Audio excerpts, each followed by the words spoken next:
Intro ICL, ADJ hot and humid, torrid. I wake up. The distant cawing of the birds reminds me of my existence on these lands. This land. It's been a while since I've seen a blue sky, or a thick forest, or even a sandy white beach. Lately, I've begun to wonder whether the books are lying. Whether the pictures are lying. Whether my memory is lying. The sky is black. Not blue, not gray, not littered with clouds, and never lit up with lightning. Black. Black, like the birds which caw in the trees each morning. Black, like the color of the panther which resides on the very edge of the cliff each morning. Black, like the color of the vast, glass-like waters around me. As the sun rises, the sky changes from the black to a dull, emotionless red. Almost brown, but not quite there yet. I sit there for a while, wondering whether today really is the last day of my stay here.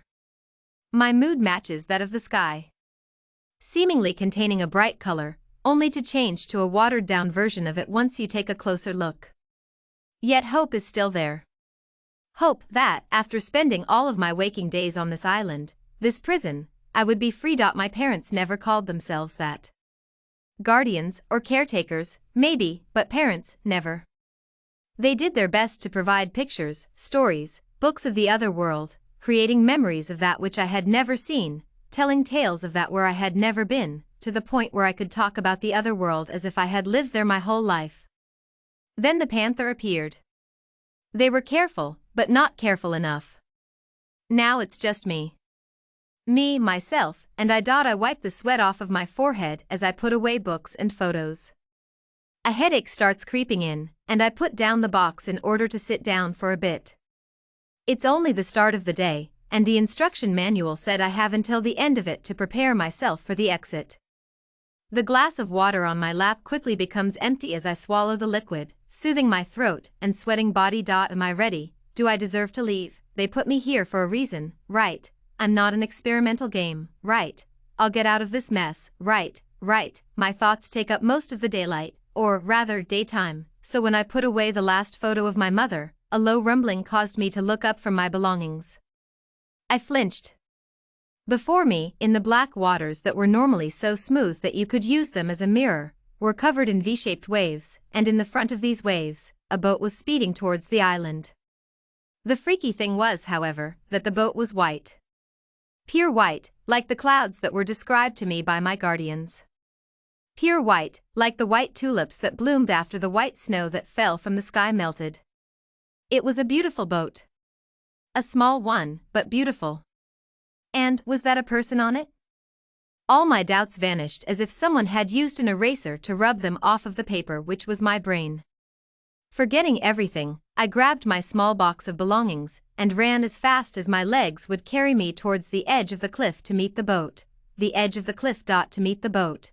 The edge of the cliff, the panther. Yet despite my realization at that very moment of the dangers ahead, my feet didn't stop. They just kept running and sprinting and slipping on wet stones and refusing to come to a halt. After all, the panther wasn't there now, so it was safe, right? I pass a large gap in the middle of the cliff. I only catch a glimpse of the contents, but the big yellow eyes with black slits in the middle give me my answer. I speed up. I'm well past the majority of the cliff when I hear a growl behind me. Without looking back, I drop the box in hopes of saving my skin by distracting the monster who murdered my guardians. My parents. The rubber of my shoes creates a screeching sound as I skid to a halt at the tip of the cliff. What now? I could jump. I should jump. I glance behind me.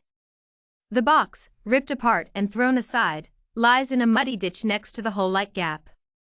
The panther has his eyes fixed on me, and is speeding up by the second.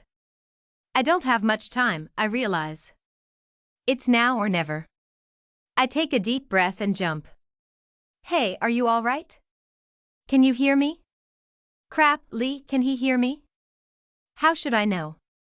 I just brought him back, I'm not a doctor, you nerdicle. My eyes open to two blurry figures, and the feeling of a swaying motion almost causes me to puke. I jolt up and look around. Hey, he's awake. Hey, can you understand me? I'm Sigma, like the Greek letter. How are you feeling? What just happened? Where am I? I had so many questions. Was this the outside world? Why was the sky so blue? The people so colorful? The air smelled, well, clean. And the sounds, the noises, the whispers, the chirps, the whooshes, and the clicks. Suddenly, I came to a realization. Am I safe here? What? What do you mean, safe here? Hey, is everything all right? You looked like you were about to die on that beach. The female named Sigma looked at me with worry in her dark eyes. Dark, almost black.